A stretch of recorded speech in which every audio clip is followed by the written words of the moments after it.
नमस्कार आप सभी को। आइए आज की क्लास में हम लोग कोऑर्डिनेट ज्योमेट्री को आगे बढ़ाते हैं। और इस वीडियो में सबसे पहला चीज मैं कोलिनियरिटी के बारे में यानी संरेख यानी कोलिनियर कोई भी बिंदु तीन बिंदु कब कोलिनियर होगा उसके बारे में बताते हैं। और फिर डिस्टेंस फार्मूला से दूरी भी निकाल करके बताएंगे। और उसके बाद हम लोग आगे बढ़ते चलेंगे। तो आइए, आप सबका स्वागत है आपके अपने YouTube channel Tagore tutorial academy में। तो आप लोग अंत तक जुड़े रहिएगा और हो सके तो दोस्त लोग को भी शेयर कर दीजिएगा, ठीक है। देखिए, कंडीशन फोर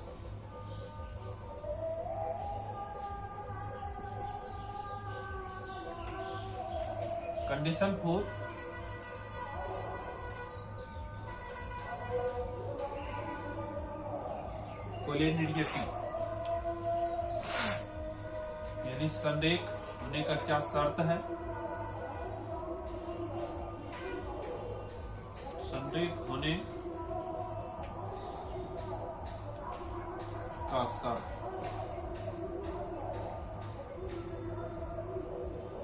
संरेख होने का क्या शर्त होनी चाहिए उसको जानते हैं।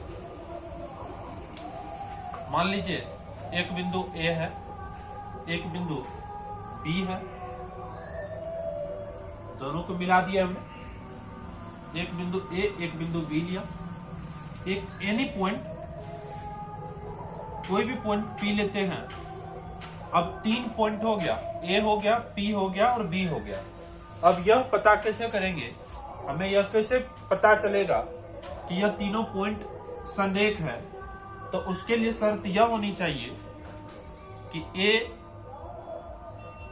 P प्लस A से P तक की दूरी जो होगी प्लस P से B तक की दूरी जो होगी बराबर होना चाहिए AB की। यदि ये ऐसा हो रहा है तो आप समझेंगे कि यह तीनों बिंदु संरेख हैं।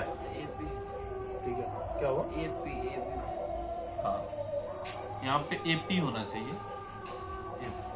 यानी A से P तक की दूरी प्लस P से B तक की दूरी इक्वल टू AB होना चाहिए।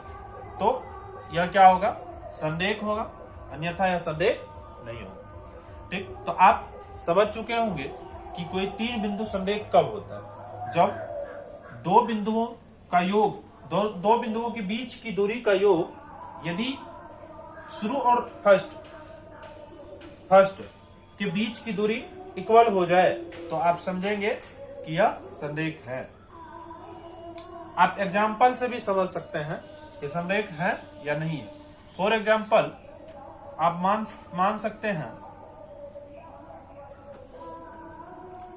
मान लीजिए A कोई पॉइंट 2,3 है, B को पॉइंट कोई भी सपोज दैट 5,3 है और P कोई भी बिंदु लीजिए। मान लीजिए आप P कोई बिंदु लीजिए 8,10। ठीक है, अब आपको पता करना है क्या तीनों बिंदु संरेखी है या नहीं। तो देखिए, पहले तो हम लोग AP के बीच की दूरी ज्ञात करेंगे। AP बराबर दूरी सूत्र जो होता है वह होता है x2 माइनस x1 का whole square plus y2 minus y1 का होल स्क्वायर। इसको पिछली कक्षा में हम लोग प्रूव्ड भी कर चुके हैं।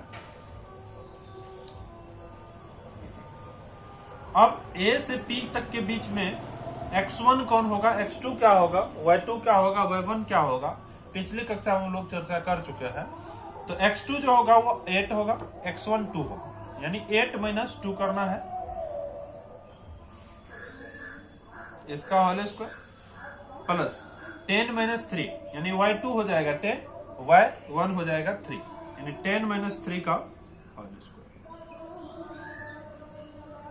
8 का स्क्वायर क्या हो जाएगा, 8 माइनस 2 क्या हो जाएगा, 6 हो जाएगा, इसका स्क्वायर प्लस 10 माइनस 3 क्या होगा, 7 होगा, 7 का स्क्वायर। आ रहा है। अब अब नहीं आएगा। चलो 6 का स्क्वायर क्या हो जाएगा? 36 प्लस 49 हो जाएगा। 7 का स्क्वायर 9 6 क्या होगा? 15 का 5 कैरी 1 1 4 5 5 3 8 हो जाएगा, यानी 85 हो जाएगा। इसको रूट से बाहर भी नहीं निकाल सकता। अब बीपी निकालिए, बी से पी तक की दूरी क्या हो जाएगा? बी से पी तक की दूरी क्या हो जाएगा? 8 - 5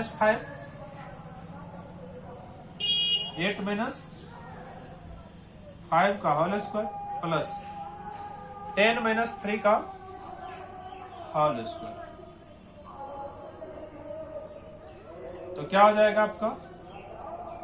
8 में से 5 जाएगा 3 का होल स्क्वायर और 10 में से 3 जाएगा तो 7 इसका होल स्क्वायर। 3 का होल स्क्वायर क्या हो जाएगा? 9 और 7 का स्क्वायर 49।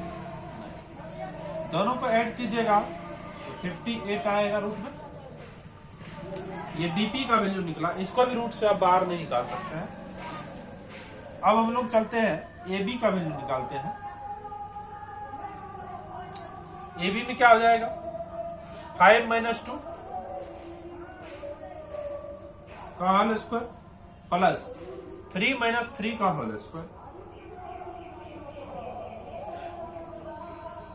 5 में से 2 जाएगा 3 का होल स्क्वायर प्लस या तो 0 हो जाएगा।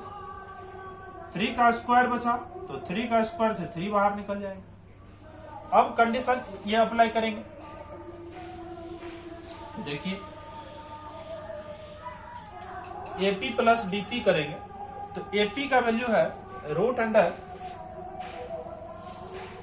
85 और प्लस में इसको ऐड करेंगे 58 इक्वल टू होना चाहिए 3 जो कि संभव नहीं है।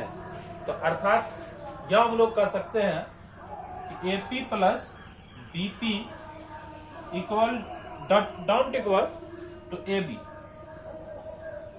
डजंट इक्वल टू एबी, यानी कि एबी के बराबर नहीं है। तो इसका मतलब यह हुआ कि यह संरेख नहीं है, यह संरेख नहीं, संरेख नहीं। संरेख रहता तो ये दोनों का योग इसके योग के बराबर